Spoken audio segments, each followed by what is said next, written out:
Hi mga ka-Bible, Monday today at meron akong Bible verse na gustong i-share sa inyo ngayong araw from the book of Mateo chapter 13 verse 8.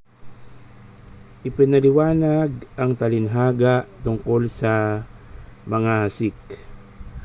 Pakinggan ninyo ang kahulugan ng talinhaga tungkol sa mga hasik.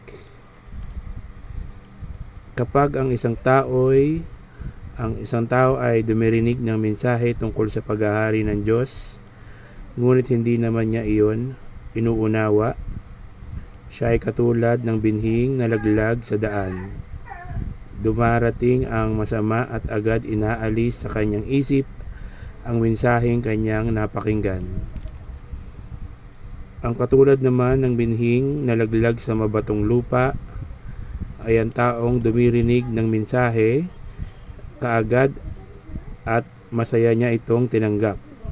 Ngunit hindi tumimo ang mensahe sa kanyang puso. Sandali lamang itong nanatili. At pagdating ng mga kapigatian at pagsubok dahil sa mensahe, agad siyang tumalikod sa kanyang pananampalataya.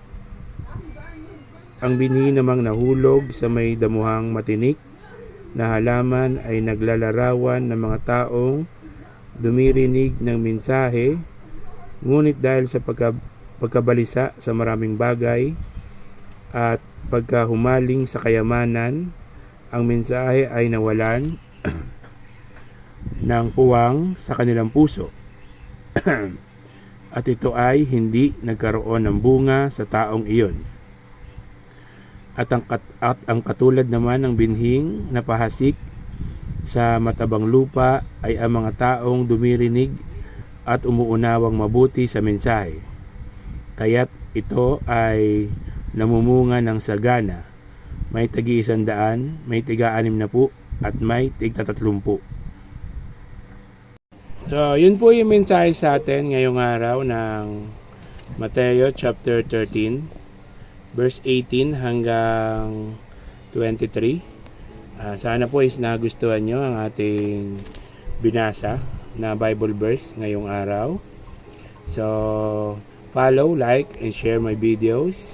Follow my FB page and subscribe to my YouTube channel. So, magsisi at talikuran ang ating mga kasalanan, magpabautismo sa tubig para sa kapatawaran ng kasalanan sa pangalan ng Panginoong Jesucristo. Ang second coming ng Panginoong Jesucristo ay malapit na pong dumating.